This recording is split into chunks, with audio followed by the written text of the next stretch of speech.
Bienvenidos, señoras y señores, to another episode of the Bleed Lows podcast. This episode of the Bleed Lows podcast is brought to you by BetOnline. BetOnline is your number one source for all your summer sports this season, from MLB, golf, NBA, and the NHL playoffs. All the latest stats, news, and scores are available to follow on your favorite team. So get the latest odds and lines, including the latest team matchups, player props, and odds just about on every sport out there. So head to the website today and use your mobile device to get in on the action. Bet online, where the game starts. Jubile Sangrones, and joining us on the carne asada, we have our regulars Canelo and Babyface, but we're in for a real treat here, ladies and gentlemen. You know him as Corporate Greg Bergman, but he is also, I want to make sure this man gets his flores on the show. He is the manager of audio operations for ESPN 710. He is also the producer for Mason and Ireland, who is, from the promos, Greg, correct me if I'm wrong, the number one downloaded show, right? Yes, they've been the number one downloaded show since I've been at ESPN, and also they're just been around for 20, 30 years. It's pretty amazing to even be a part of that show. And so not only does this guy do this, all right, he runs the station over there practically. Don't deny it, Greg. You know you're the one that brings in the trains in on time. But he also finds time not only to produce Mason and Ireland, but he hosts the Blue Review, where he talks about the Dodgers, and that's what he's here to do, is talk about the Dodgers. Greg, bienvenido to la carne asada en vivo. Bienvenidos, and thank you for having me on here. It's amazing. I've known Roger for a very long time, and actually this hat right here is one of my favorite hats, and it's the Los Angeles Sangre Azul, and that's the Bleeds Blue. It's been the hat that I wear to almost every Dodger game for the last, 4 or 5 years. And I don't know if you saw the promo I cut yesterday. I found that picture. I'm like, oh, he's wearing the hat right there. So I tried to stick it into the little flyer right there, because Greg's always. Every time I see him out and about, like, hey, he's wearing our hat. Cool. That's right. I appreciate that, Greg. Yep, Denny Cortez, Denny, you win. You were the first one in on the chat. I want to say, Cray, I thought it, but I want to throw it. Hey, Greg, honestly, how many times do you get Chris Taylor? Do people go up to you and go, are you Chris Taylor? I get that one a lot, especially when I'm on the Dodger podcast, because basically how it works is that if I'm a white guy with a beard, and so every white guy with a beard looks exactly like me. So if you find somebody with a full-on beard, they just say, oh yeah, you look like that guy. I got Cody Bellinger. I got Chris Taylor. I get someone all the time, but Chris Taylor is absolutely the first one that I get. There you go, Cray. He answered your question. All right, guys, let's get off. Let's start off with the fact that the Dodgers just lost a series to the Nacionales, the Fighting Walgreens, and it is the second series in a row that they've lost, and not a good way to start off the homestand, the 9-game homestand. So, Greg, since you are the guest of honor, let's start with you. Do you want to be positive, Greg? Do you want to point out any positives, or are you just going to give us how you really feel? No. So how I really feel, I'm always going to be honest. That's, if I'm on the radio, I got to be honest at every single second. But honestly, it's worse than 2 in a row. It's 3 out of the last 4 series they've lost. So it's been a little bit of a struggle. But if you actually look at it, they're 12-9. They're in first place in the West, and the bottom of the lineup is a complete and utter dead spot. So and also your starting pitching hasn't really been great yet. They have not gotten anywhere near their stride, and they're still 12-9 in first place in the West. So I am not really worried about it. It's all going to come together, because guys like Shohei Ohtani are not going to finish the season 1 for 115 in runners in scoring position. It's just not going to happen. He's a guy that hits just below 300 with runners in scoring position regularly for his career. So I'm not worried in the slightest. But yeah, it's getting a little bit concerning, just because 3 out of the last 4 series you're losing. I just wanted them to win as many series as possible to get to the playoffs. So Greg basically laid out what we're going to be talking about this whole time on the show, guys. And no, but we're going to hit on everything that you just brought up. But I want to remind everybody, those of you who are online, if you want your comment, if you want to move to the front of the line, make sure you submit super chats, because the super chat will move you to the top of the line. if you're coming across us for the very first time, make sure you're subscribed to the YouTube channel, hit that notification button, give us that thumbs up, leave us comments. We want to engage. Canelo, you are the voice of reason on this show. So, and considering you're going to be covering the Doyers versus the Fighting Walgreens next week, what did you see in this series? Yeah, I talked to Roger off air, especially after today's loss, getting shut out for the first time, I think it was last year in July, was the last time they were shut out, against the Nationals team that, a lot of people, they still view them as, the low Nationals, but I'm on the East Coast here. There's a lot of high upside with this team, a lot of young stars, a lot of veterans that are trying to prove themselves. And, it's the same thing we've been hearing week after week. Pretty much every team is going to play their hearts out against this Dodgers team. And that's just what it is. And, they're making all-star plays in the field. I feel like there's been so many hits robbed, especially Freddie Freeman today, especially, he had plenty of hits, potential extra base hits robbed from him. But it still is no excuse for this team, to drop 2 out of 3 the way that they did, to get shut out, for Tyler Glasnow to get, pegged for 6 runs in the first game of the series. And Greg brought up a great point.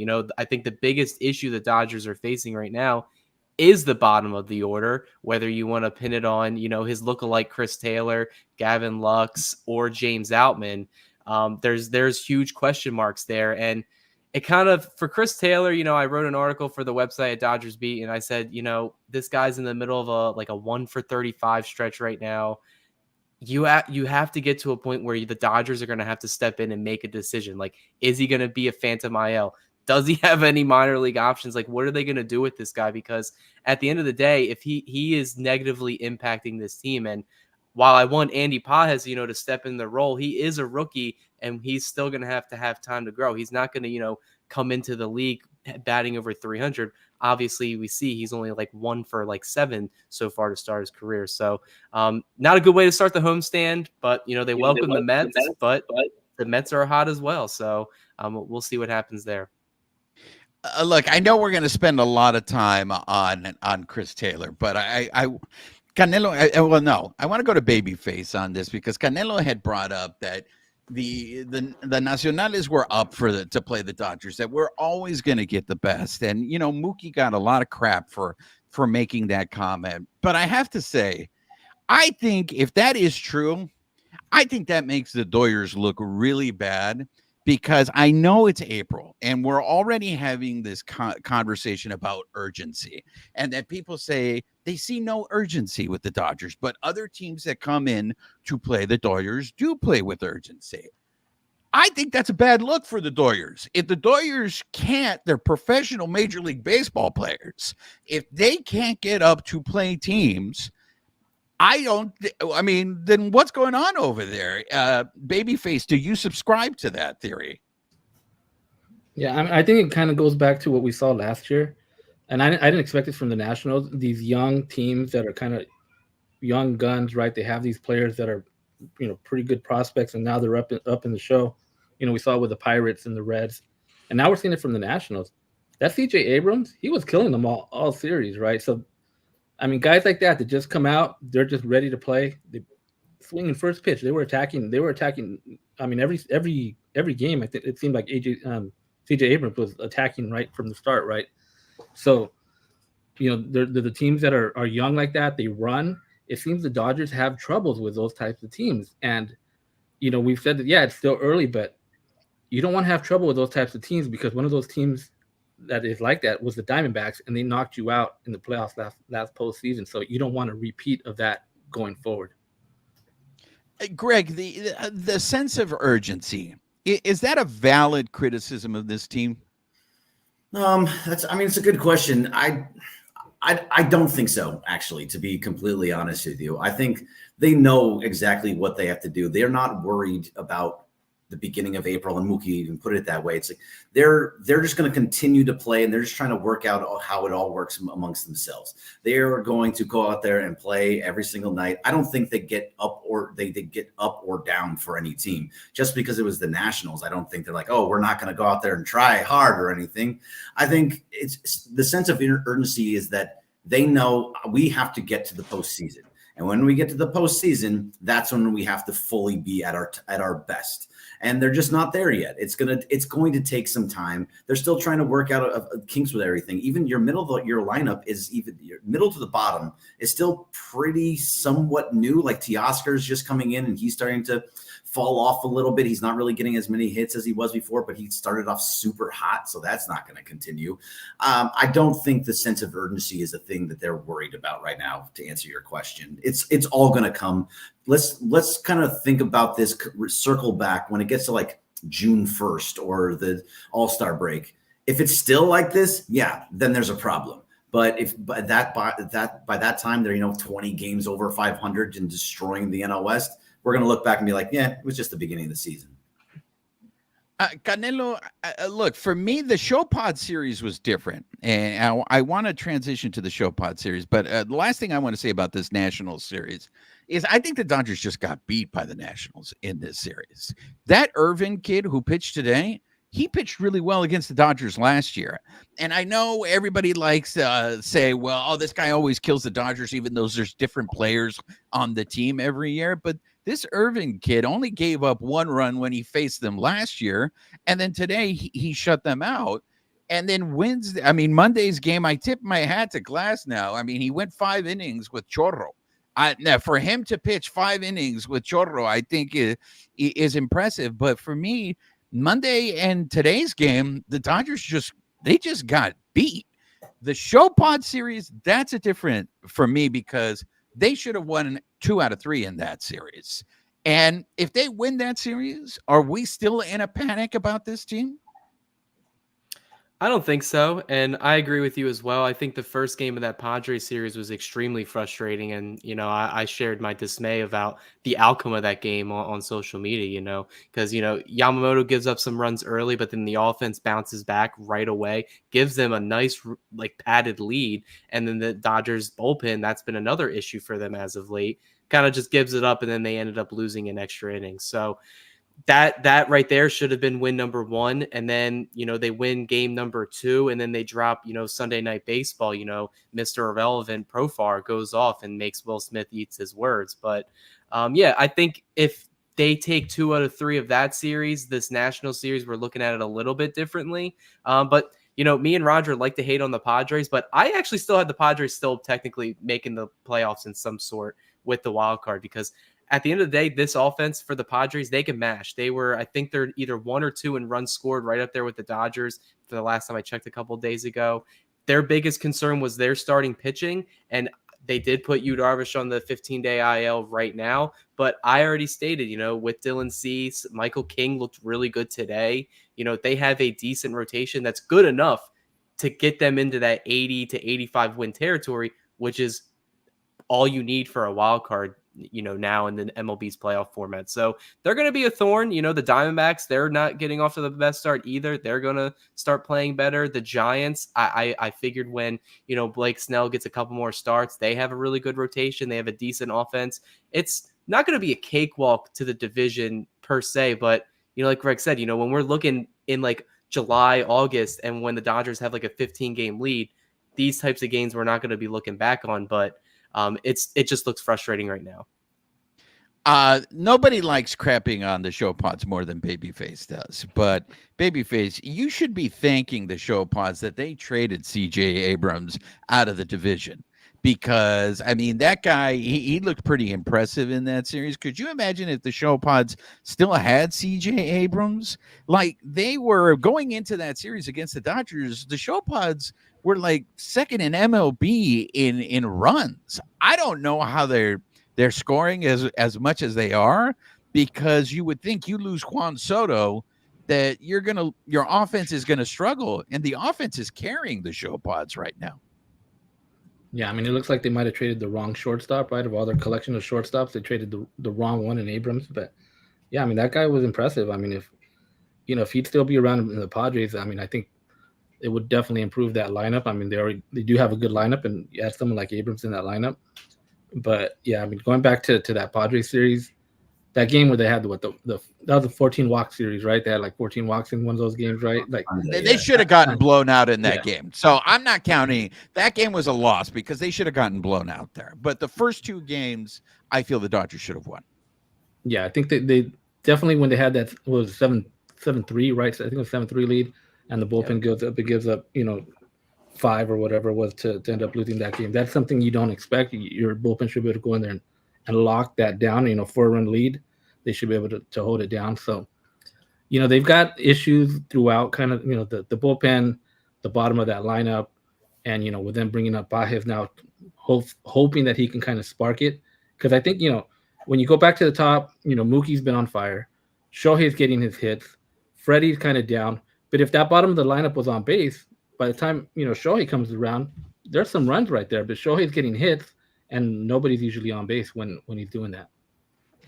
Yeah. Before we address that whole issue with the bottom of the lineup, I don't want to leave the show pod series yet. Greg, I want to get your opinion on this because I know all Doyer fans hate Profar and they love giving him crap. But I will say this in regards to the Will Smith, Mr. Irrelevant comment. I want to give Profar credit because the next day he came out and did say he overreacted to that. And I think that was big of him to take accountability for that. And I don't think that Will Smith intentionally meant to be disrespectful to Profar, but Profar is a major leaguer. Okay. And I think karma came back and bit the Doyers in the ass on Sunday when Mr. Irrelevant hit what should have been a triple because he wasn't running out of the box on that. And that was the difference in the game. When you call another major leaguer irrelevant, whether you're defending your team or not, was a line crossed there, Greg? I mean, look at the talent that's on that field. When you go through, just look at the Dodgers and the Padres. I can name 10 to 15 names before I even remember that Jurickson Profar is on that team. So no, I mean, it's had nothing to do bad against him. It was more so that if you're talking about Shohei and Freddie and Mookie and Will Smith and Manny Machado and Fernando Tatis Jr. and even Jake Cronenworth and Ha-Seong Kim and all these guys that are out there, Profar is way, way, way down the list of people. Like, yeah, he's still a major league player. He's a good player, but at the same time, like, come on, man, like you're just not at the same level as everybody else there. Not even on your own team. You're probably you're going to be talking about Yu Darvish, and you're going to talk about Dylan Cease. You're going to talk about all the tons of people on the Padres that have a ton of talent and are the big stars. Before you even get to him, Bogarts, even he's so far down the list that he essentially is irrelevant. I mean, he's a good player, but Will Smith wasn't wrong in any sense. And I love the fact that Will Smith said that because he's not at the level. I'm sorry, I can't. I have to defend Will in all of this. The thing about Profar, he's just one of those guys that just likes to get under everybody's skin. Like if you're the opposing team, you hate that dude, right? And I know the Padres fans, they love that dude. Basically, I've compared him, and I've said, I think I've told it to you before, Juan. He's MLB's version of Patrick Beverly, right? I mean, he's Patrick Beverly in the MLB. Sure.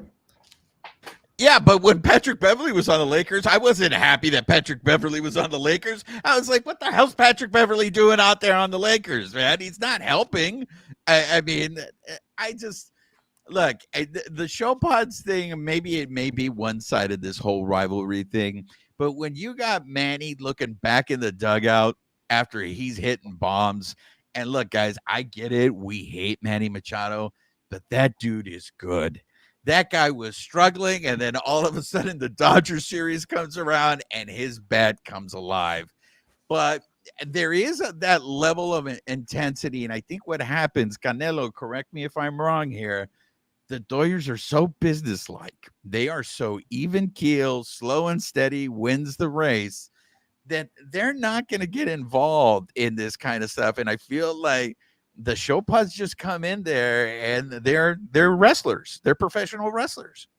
Yeah, I think there is truth to that. I do think that, if you're looking for a flashy, hard-nosed team that celebrates and tries to get under the other team's skin, that's not going to be the Dodgers, especially with the amount of veterans that are leading that team. They kind of have built a culture of, like you said, business like. They're there to go to work to then play the regular season games to get to the postseason where, it's no disrespect to the Padres because they have been one of the better teams in recent, the past like 5 years. Like they've made the playoffs twice. They made an NLCS appearance, but these are just two different types of franchises right now. And obviously I think there's some truth. Someone put it in the comments here where Profar was kind of probably just overreacting to try to maybe throw off Gavin Stone, who was at the time throwing a perfect game. So that's probably why. And then to go back to Will Smith's comments, I don't think it's a bad thing to say he is irrelevant or some of these Padres players are irrelevant because you start reading, the 40-man rosters for both teams that are playing. It is at the end of the totem pole. You start reading off all these names, and Profar, while he may get under some skin, he had that issue with Kershaw in 2020. He's not going to be the guy that you're aiming to throw a pitch at, especially in that situation. But I'll actually even go to say I think it is a interesting rivalry that a lot more people will watch. I feel like more younger fans will point to this Dodgers Padres than they would, Dodgers Giants, just because besides 2021, there really hasn't been much, fire between any other divisional opponent except for the Padres recently, and that's just because of the way they play. By the way, just real fast, you talking about how they're business-like, but then also say that they're not playing with a sense of urgency. I mean, you really can't have it both ways. If they're going to come out and play business-like night in and night out, then yeah, they are not going to show you that sense of urgency on a daily basis as well. They're going to go about the way they want to go about it so they can get to the postseason as healthy as possible. And when you're talking about the rivalry too, Canelo is the way you call him. So I was going to say Cody. Canelo. I don't know which way do you want me to go, but that's where I'm going to go. You can do whatever you want, But you're talking about the rivalry. You're talking about the rivalry. Yeah, it's a rivalry. If you're talking about young, it's been the last like 4 years. So of course it's but the victim of the moment type of thing. Yeah, because they've spent so much money over the last 4 years. Of course they are. Of course they're that team, but that's all going to come crashing down within the next couple of years. So if you want to talk about rivalry, it is the Giants. Giants is the rivalry because of the longevity. This is just a couple of year little thing. It's not going to last as long as the Giants.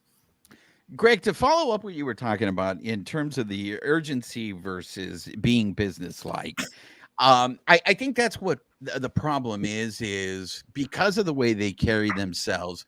Fans interpret that as there is no sense of urgency because there is no fire and brimstone. For lack of a better example here, there is no Kirk Gibson who's going to yell at everybody and say, this is why you guys are fucking losers because he put eye black on the inside of Jesse Orozco's hat, or Jesse Orozco did it to Kirk Gibson, right? But you see that with the show pods, right? You see this, you feel this energy. And I think fans will sit there and go, well, this is why this team loses, because they don't have that. How do we educate fans to be like, baseball doesn't work that way? I mean, that's just not how like you just said, that's not the way that baseball works. And unfortunately, yeah, they're going to come out. I would like to see more fire in them. I'd like to see Dave actually show a little bit more fire and get kicked out of a game every once in a while to show that he has their back. But it's just not the way that they work. If the Patriots were successful because they had great players and a great coach, right? They had Belichick and Brady and all the guys, Rob Gronkowski and all the guys that were around them and a great defense. They were the epitome of business-like. You heard nothing out of them. Now that Tom Brady's actually out and being normal, he seems like, oh my God, he has this personality we never knew he had. Yeah, because he's not in the business-like atmosphere. And also, nobody wants to be like Manny Machado on this team. Manny Machado is the guy that says he's not Charlie Hustle and blowing a bubble as he's running from home to first base in the playoffs. And that pissed everybody off, right? So is that what you actually want? I think I want the guys that are going to go out there and just play hard every single night and show you what they want, what they're going to do. Unfortunately, it hasn't come through in the playoffs in the future. And also, if you're talking about the Padres and how they're that way, show me their World Series ever. Okay, so I want to get all right. So I want to get your opinion on this. The reason I know, look, Babyface loves shitting on the show pods. Any opportunity he gets, I stay away from shitting on the show pods because of this. Anytime I talk to a show pod, they're gonna trump me, and you know how they're gonna trump me? They're gonna say, "You mean that 100-win team that couldn't beat us in the division series?" And it doesn't matter because you can sit there and go, "Well, the Dodgers have won 7 World Series." It doesn't matter because we lost to them when we shouldn't have lost to them. Absolutely. They beat them in 2020 on the way to a World Series championship, which the Padres, I'd give them more respect if they would have beat the Dodgers and then gone and won the World Series than just beat the Dodgers. And then like what Greg said, this is a team that's never won a World Series. The Dodgers, whether this is realistic or not, the Dodgers should never be losing to the Padres in the playoffs. No, they should not. You're right. 100% they should not be losing. And they have that. What have you done for me lately? They have beat them in the playoffs more recently than any other team. So, I mean, that's just the way it is. And you have to say, yep, you're right. But the fact of the matter is they also don't have one yet. And look, I don't look at the Padres and think, oh, I'm scared of this team. There's times the teams that I'm actually worried about. Juan, I'm worried about the Yankees, I'm worried about the Astros, I'm worried about the Braves, and I'm worried about the Phillies. After that, and the Rangers. I'll give you the Rangers too. That's it. Yeah, I mean, look, it cracks me up because look who just entered the chat, ladies and gentlemen. Sports Empire, the common man. He's the son of a plumber. Hey, Sports Empire. Look, guys, JR just said something that I've never been accused of because I'm always the Prince of Darkness on this show. And JR says I'm the level-headed one. Let me be a little more level-headed here, guys. I'm not worried about this team at all. I know, Greg said it. We have to be students of history here, guys. And it's not just one year. It seems like it's been a lot of years where the Dodgers start off slow. And I think, Canelo, you were the one who sent me that picture where the Dodgers go like either 11-17, 17 and 15 or something. And then all of a sudden from the month of June through August, they just go on this ridiculous tear. And it happens all the time. And that's what I'm expecting to happen this year. Let's look back at the first 20 games of last year. The Dodgers were 10-10 last year. The Dodgers are 12-9 this year. I get it. What has changed? They had a ridiculous offseason, right? And I think we lose sight. We get caught up in the number. We get caught up in the billions. But, I mean, let's really look at what happened in this offseason. They got Shohei, who in a sense is really just replacing JD Martinez, right? And we're getting him for $2 million. So nobody can throw the $70 million a year number at that. Okay. They got Yamamoto. They needed started pitching. They got Glasnow. They needed starting pitching. What everybody wants to talk about in the chat, let's get into it. Okay. What we had were question marks in the infield. And let's start with Gavin Lux. Canelo, I go to you. The Dodgers have not come out and said it, but Gavin Lux is basically being platooned. He is only playing when a right-handed pitcher is out there. And I say this for Chris Taylor too, when they are slumping and they are not getting regular at-bats, isn't that kind of hard for them to get out of that funk if they are not I want to be fair to Gavin Lux because he's probably going to win the Danny Duffy Award again tonight for catching the most strays. But like Gavin Lux has not played baseball in a year. Like, don't we have to pay attention to that? This is Major League Baseball. I mean, you saw what goes out there. I mean, what's going on with Gavin Lux? Yeah, I mean, it's hard to, judge him. Obviously, a lot of people are going to go straight to the hate, but you bring up a great point. He missed an entire season. He's coming back from a major injury. And then, on top of all that in spring training, when the Dodgers and all their brass said, hey, you're going to be our starting shortstop, we're going to give you every opportunity in the world. And then Mookie Betts ends up being shifted over there instead. So obviously he's going to say up front to the cameras, he's like, yeah, I'll do anything to help the team win. But, he's human and he's probably hugely disappointed in that outcome. And then, you get to the regular season. The whole reason he is in the lineup that was supposed to be in the lineup every day was for his bat and his defense. You would take it or leave it. But now it's kind of the reverse. His defense at second base is actually well above average. He was like 88th percentile on Baseball Savant for outs above average, which, at second base, he's played always well. And now the hitting's just a problem. And, for all these guys, it does seem like they're being platooned, but platooning only works if you actually hit, the right-hander or the left-handers or the right-handers well. And if you're not doing that well when the team's putting you in the best position to win, I'm not really sure what else they can do to, to help you. Because I don't think regular at-bats, putting Gavin Lux to face more lefties where he's in a position where the lefties have an advantage on him is going to help at that point. So, and I'm not asking for any of these guys, to be put up all-star numbers. I'm really just asking them to get on base, like we mentioned earlier, so you can set up the top of the order to drive you in. And if you look at, the on-base percentage for Lux, Outman, and Taylor combined, it's way under league average at 177, where the league average is at 318. So that's the big hole right now. That's the reason why, a lot of these guys aren't getting, RBIs, not scoring runs. It's because of those three. Go ahead, Greg. No, I really just wanted to say something about Gavin Lux. It's your show. I'm sorry. I didn't mean to interrupt you there, but we need to understand something about Gavin Lux here. And I've been on this train since he came up in the league. Was 2020 when he came up? I think it was. And he came up in like August, September-ish, and then was supposed to win the job, and he couldn't get it done. He's nothing more than a 4A guy to me. He is just a guy. And how much we are putting on a guy that is, to your point, is a platoon second baseman. This is how much we're putting into a platoon second baseman.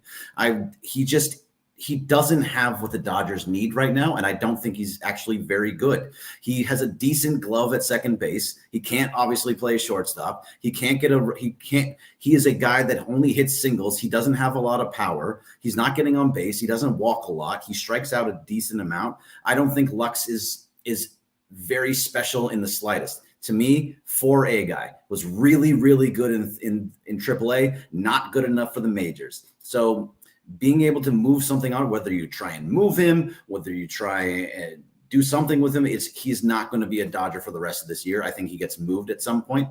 But otherwise, give me Rojas at short, put Mookie back at second, figure out something, and you can put Kike around a little bit for right now, but Gavin Lux is not the answer for the Dodgers and never has been.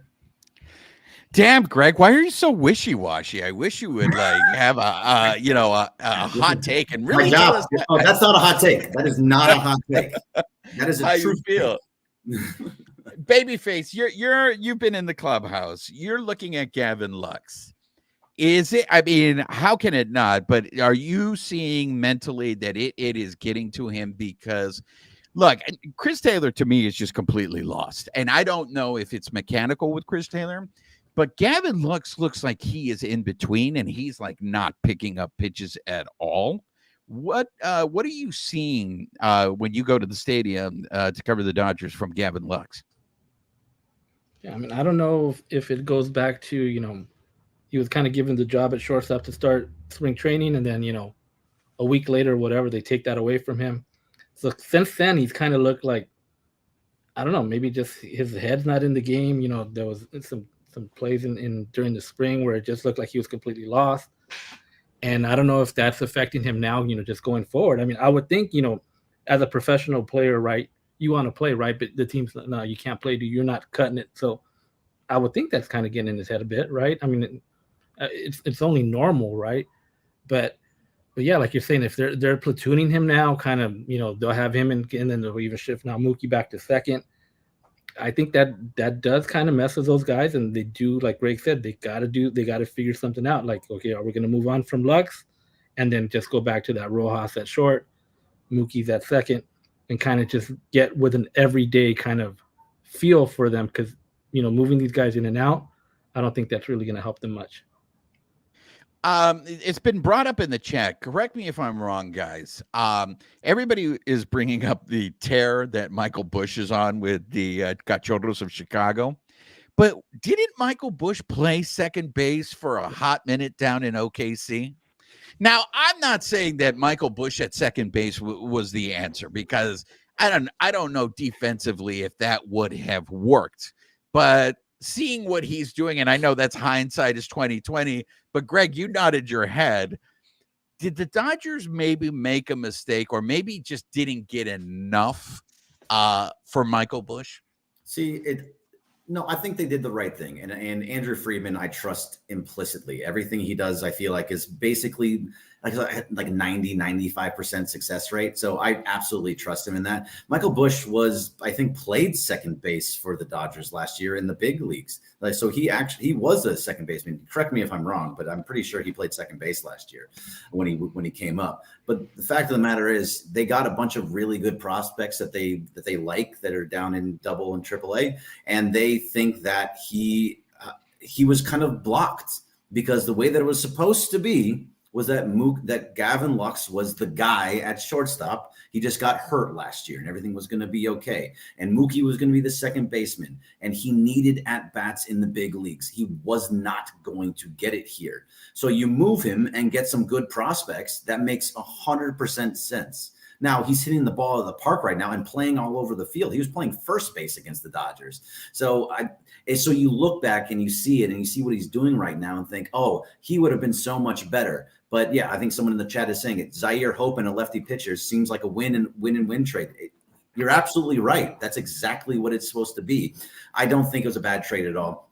Of course, right now, because we need somebody in the infield, they were like, yeah, Busch. We need Michael Busch back. But they made the right move at the right time.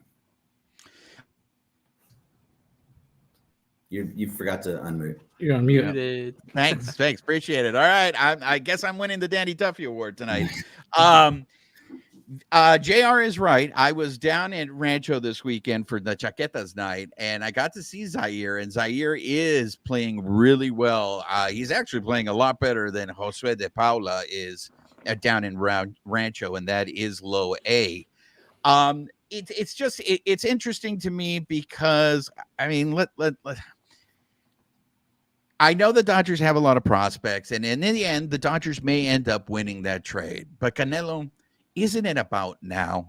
Like, don't the Dodgers need to win now? Because there is the mounting pressure that the more years they go from 2020 and they don't win a World Series, it's not looking like, what are we doing here? I mean, it's what Greg said is right.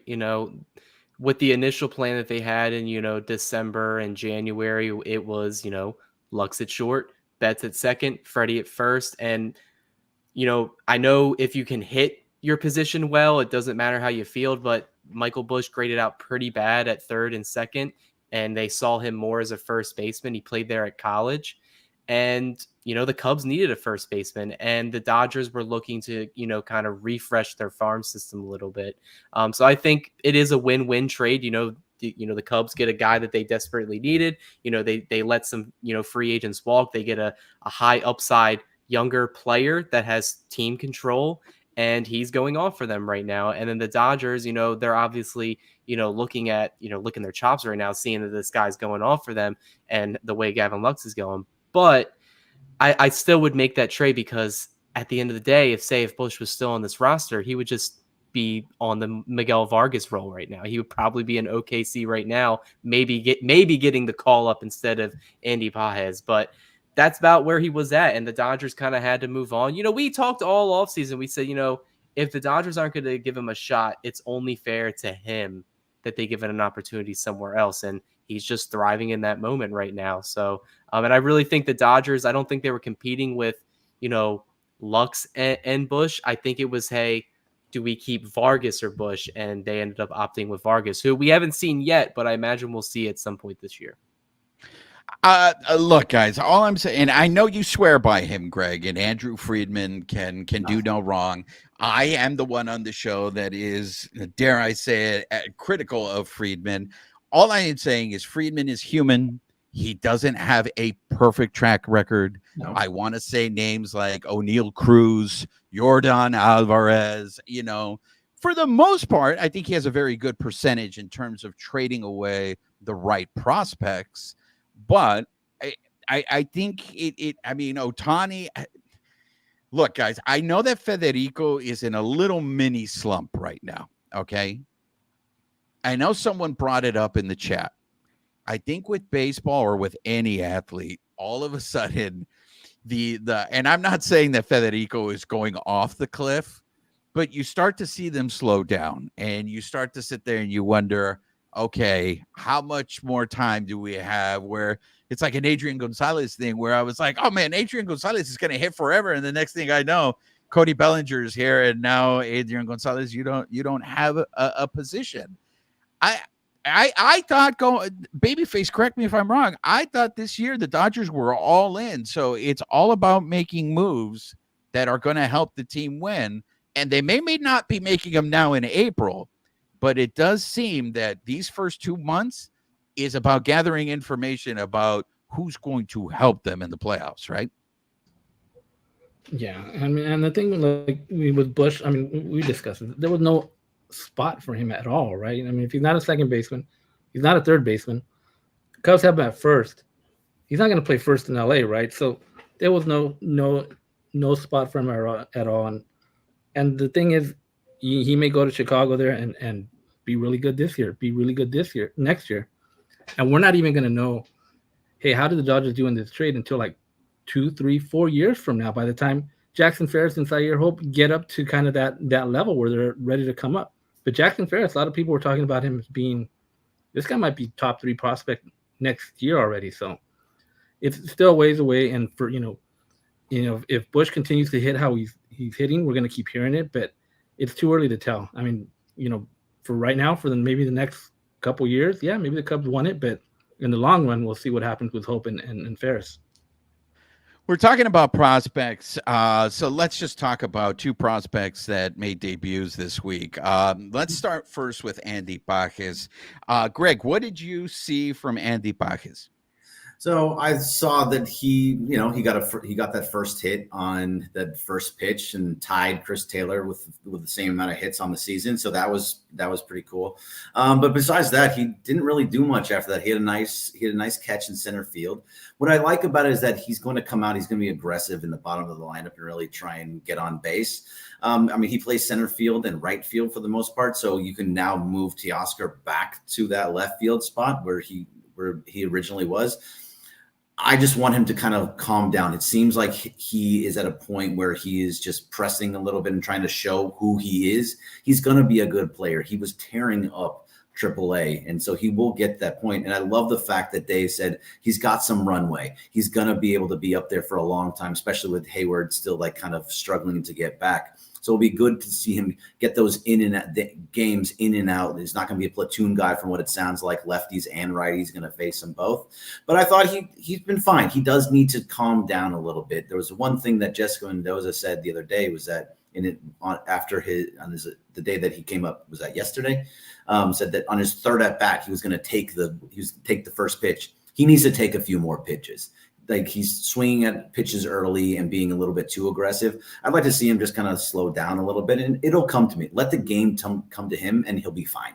So these guys, when they first come up and they're playing with Shohei and Freddie and Ohtani, and Mookie, you have a little bit more pressure that's behind you, and so they want to be at the top of their game, and they press a little bit. Over time, when they kind of get more relaxed, they'll be fine. Pages, Kyle Hurt, and Landon Knack, I think they'll all be fine. Canelo, I'm a little surprised that the Dodgers made this move, only just because I feel like they are very conservative with their prospects. The last time they brought up a prospect that was this prominent, I think was Yasiel Puig. Correct me if I'm wrong. This early. But what does this tell you? Because look, I thought the move was going to be Miguel Vargas. I thought that's who they would bring up. The fact that they brought up Pages to me really surprised me.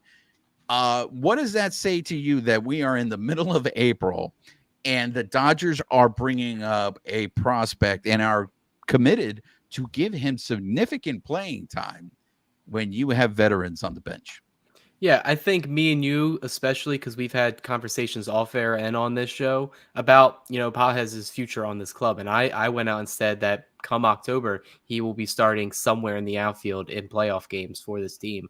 And I was surprised that they gave him the call this early, but I feel like they kind of had to just because of the start he was on to start off AAA. And, we had Juan Toribio on, a couple weeks ago, and we asked him, he said, all right, we obviously saw that they picked up Taylor Trammell and it didn't work. Why didn't they just give Paz the call then? And it's because he had career 20 at-bats, less than 20 at-bats in the AAA level. This guy had a torn labrum last year, missed pretty much the entire season.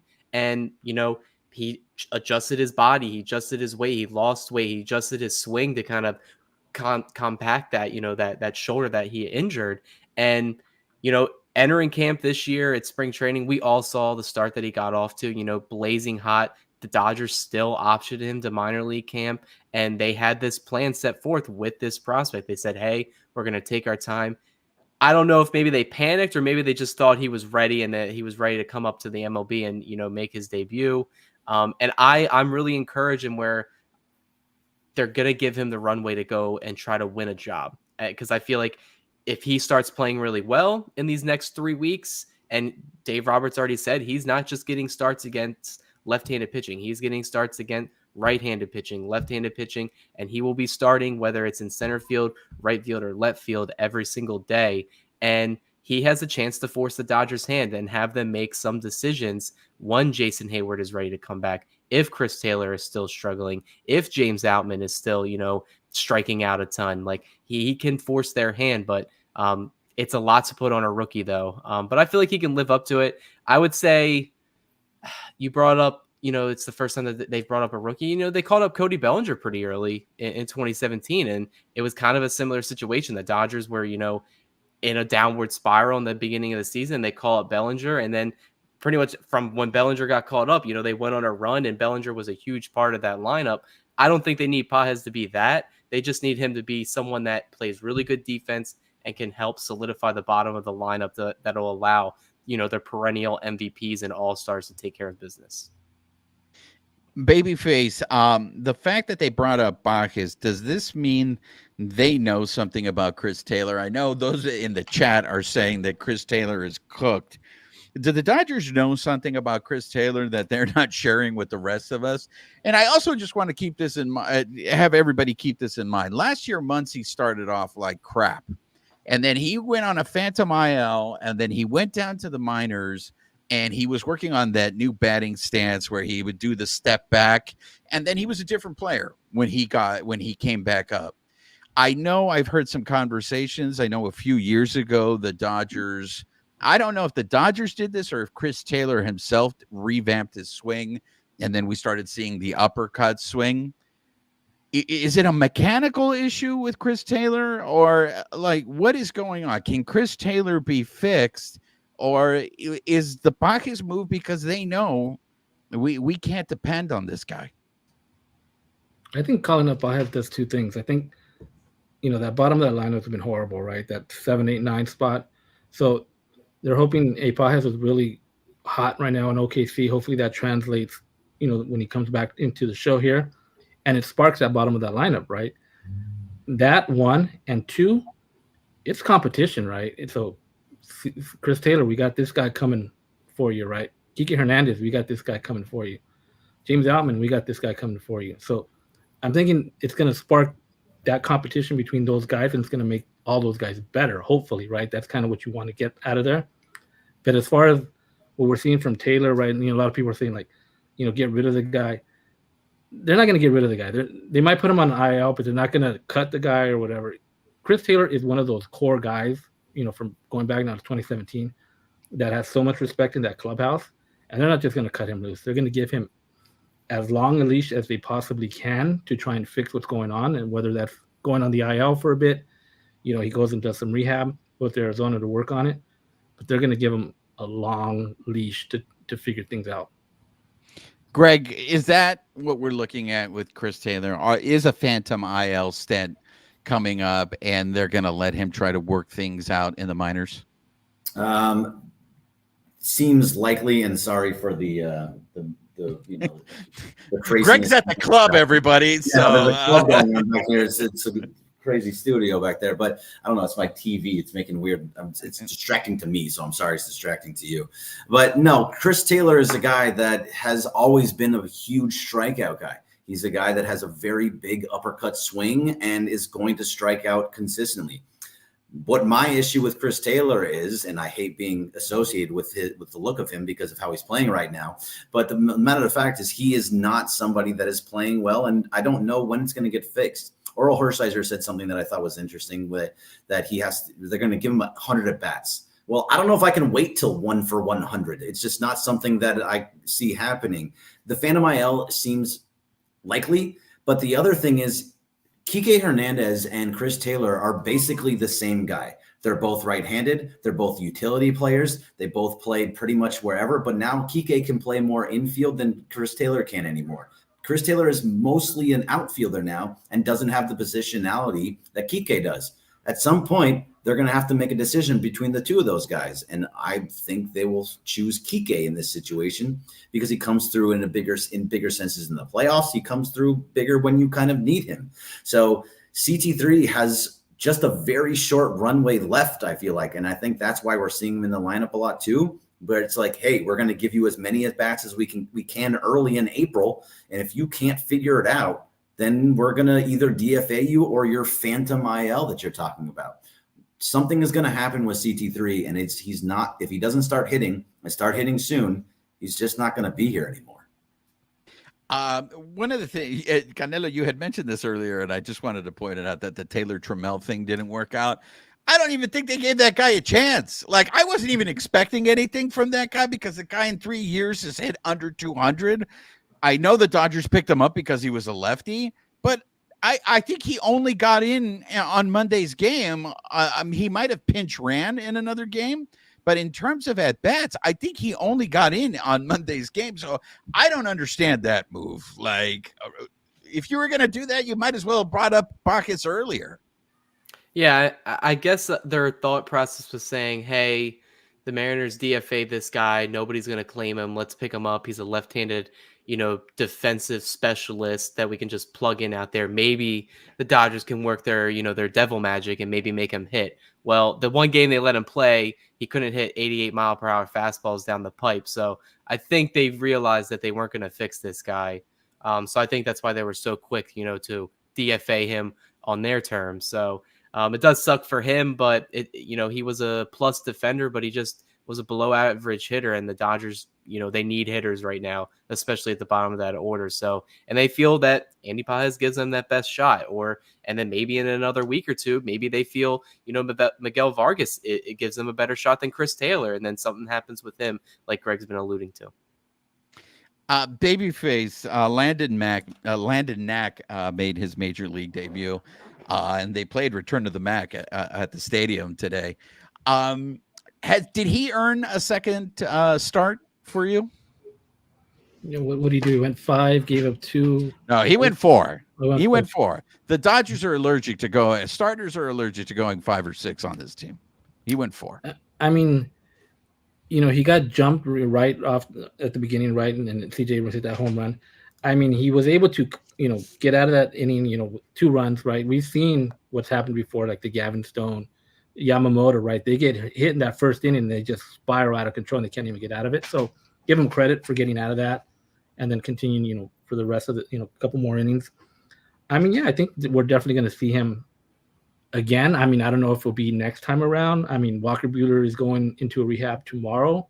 And after that, they said they're going to discuss him coming back into the rotation. So for next time around, maybe there might be one more opening prior to that, or if they do another bullpen game, and then they'll plug in Buehler in there. So that kind of remains to be seen. But I definitely think Knack, he deserves another start. Greg, what did you see from Landon Knack? Yeah, I thought he showed me a lot of poise. Is his major league debut, and he did get hit. You're right. Roger, you were right away. He got hit. He gave the home run to CJ Abrams, who's technically hitting everybody right now. He's been on fire for the last couple of weeks. So but he got out of that. He got out of the inning, giving up 3 hits and 2 runs. And then for the next 3 innings, he was basically clean. He gave up nothing. I think he gave up 1 hit after that and struck out 4. So I absolutely think he earned himself another start, because at the same time, this is just something that he needs to be out there, because he's a guy that can give a little bit more. I'm sorry, I got a little bit distracted. Someone walked in the door and I lost my train of thought. But either way, the club is bumping over at Greg's house, guys. The club is getting wild in here. It's insane. But yeah, I really liked what I saw out of Landon Knack, and I think he's gonna be around for a little bit longer. He'll go up and down. He's not going to be up all year, but they need another starting pitcher right now. As soon as Walker Buehler is ready, he may go back down. But really, we don't need any more bullpen games, especially when Buehler comes back. Just keep playing those kind of guys over and over again, because I don't want to burn out all of these dudes in April. Like, I know bullpen gets worse. Like, you change your bullpen from beginning of the season to the end of the season, but I don't want them burnt out in April. I need these guys still in May and June. Before we get into this bullpen game issue, Canelo, I want to go to you with Landon Knack, because I think you had this conversation earlier in the season.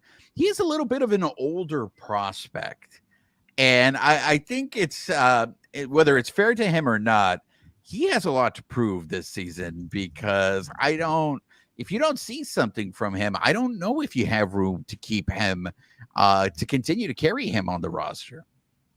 Yeah, I mean, you're right. We talked about it earlier. A lot of these Dodgers prospects that they either kept or, like Michael Busch, who they ended up getting rid of, they were starting to get aged out in our farm system. You're right. Landon Knack is in his age 26 season as a rookie, which usually isn't the best thing, not the highest ranked prospect, but he is a guy that has finally made his debut. And I do agree with Greg. I think you have to ride the hot hand, because besides that first inning, he looked pretty decent out there on the mound for the Dodgers, going 5 innings total, only 2 runs. So does he get another start? More than likely, yes, until Buehler comes back. But then even when Buehler does come back, I would rather give him, bulk innings in the bullpen instead of, Michael Grove, who, has been a little bit better recently. But, we've seen, the struggles that he's had in his Dodgers career as well. So it really just depends. The whole rotation right now in the bullpen and being overworked and bullpen games. I hate bullpen games as a fan of the sport. I think if I'm paying my money to go to Dodger Stadium or go to any team and they're throwing out a bullpen game, I kind of just, throw my hands up in the air. And you brought up a great point, Juan, where it's like they plan a bullpen game, and then later in the week when one of their starters doesn't go more than 3 or 4 innings, and they ended up doing another bullpen game. And then that's when you start, overworking your bullpen. And that's where I think a lot of the Dodgers struggles are kind of going towards. And I criticize, some of these guys, I like Yamamoto only getting 1 start per week and he can only go 5 innings. Like, that's not why he's getting paid $325 million. Let him figure it out. Throw him out there for another inning, because it's not like his pitch number has been like getting extremely high. He hasn't gotten close to 100 pitches yet. I know they want to limit some of his innings, with Tyler Glasnow as well. I understand that, but you have to look at the bigger picture here. You don't want to prioritize one guy's health and then, everybody else in the bullpen, you kind of just say, all right, well, you're picking up the innings. See, and I don't like when they do that with these guys. So like Landon Knack, he's a starter, but Cody mentioned, well, maybe they keep him around, they use him out of the bullpen for a couple innings, right? So now they throw him in the bullpen for being a starter. Michael Grove was the same thing, right? He's in the bullpen, but he was a starter. They're doing that to Kyle Hurt. Kyle Hurt, is he a starter or out of the bullpen? And they've done this for going back so long. The greatest number 66 ever in the Dodgers history, Mitch White, who just got DFA'd.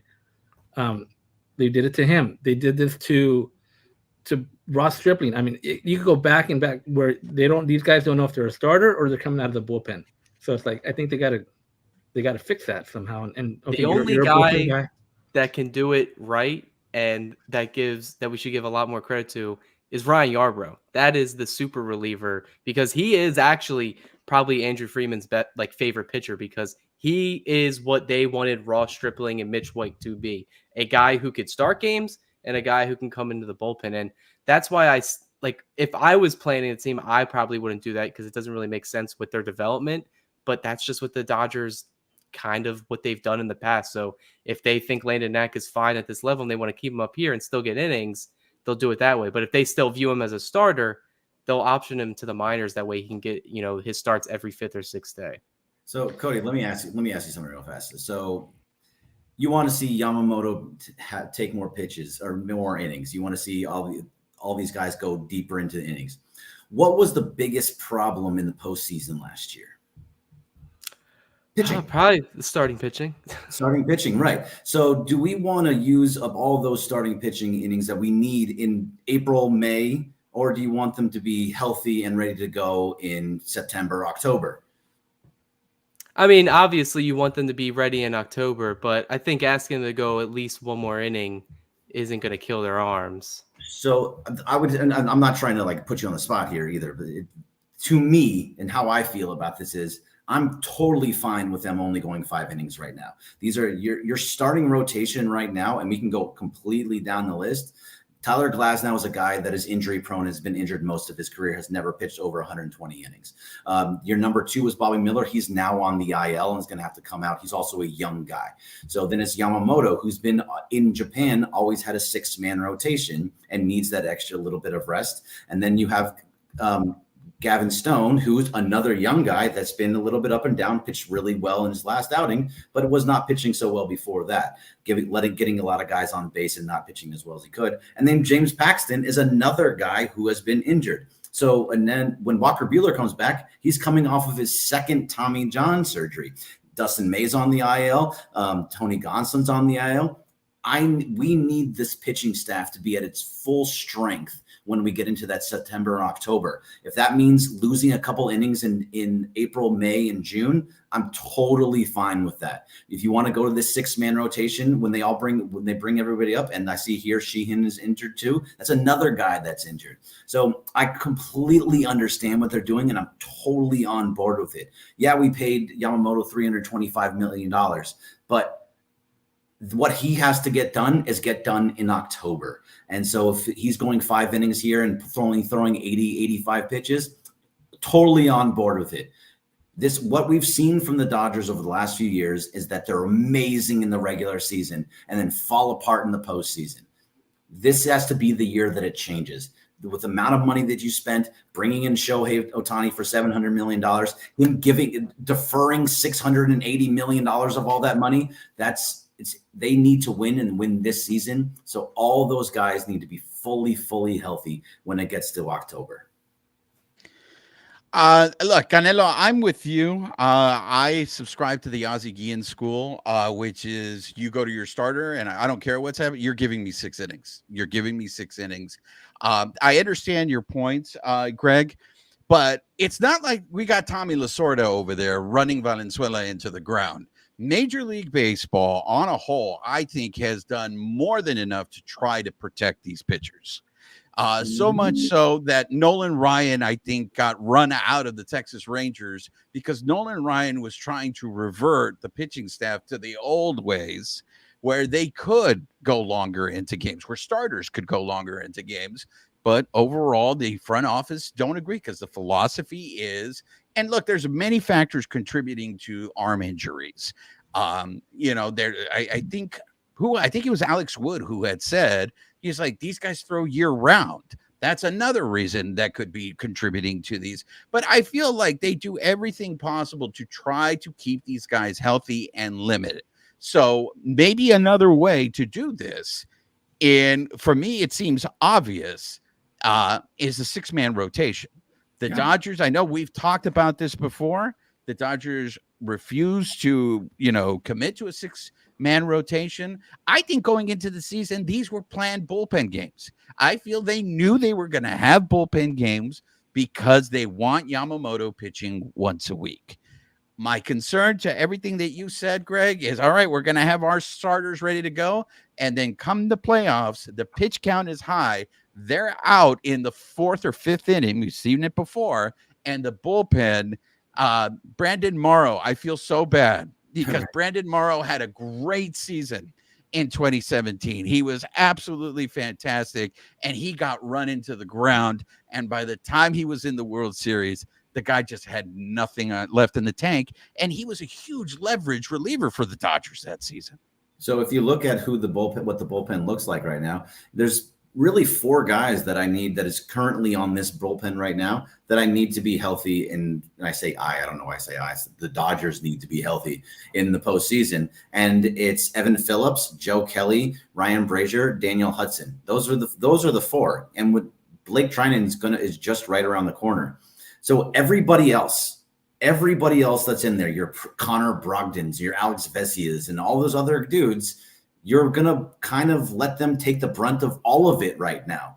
Because, again, by the time you get to the postseason, you need all of your starters to be fully healthy. And remember, if you're going to the 6-man rotation, and you have in Kershaw coming back too, that makes it 7, and Sheehan and all these starters that you have, all gets kind of pushed down to what Roger really doesn't like, but that's kind of how baseball works nowadays. They get pushed down into long relievers where you're going to have Yamamoto going. If he gets blown up in the first 3 innings, somebody else comes in and has long relief. And here it is. Gratterall's on the IL too. That's another person that is you're ready for them to come up when it matters. So all this bullpen, if you actually look at the numbers of the guys in the bullpen, it's not those top 4.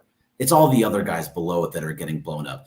Michael Grove was getting blown up. He pitched well in his last couple outings, but for the most part, all those guys are the ones getting hit. So I'm okay with that. Like, that's fine. Get those guys out of here. Let them have their time. They go out there, they pitch a couple innings.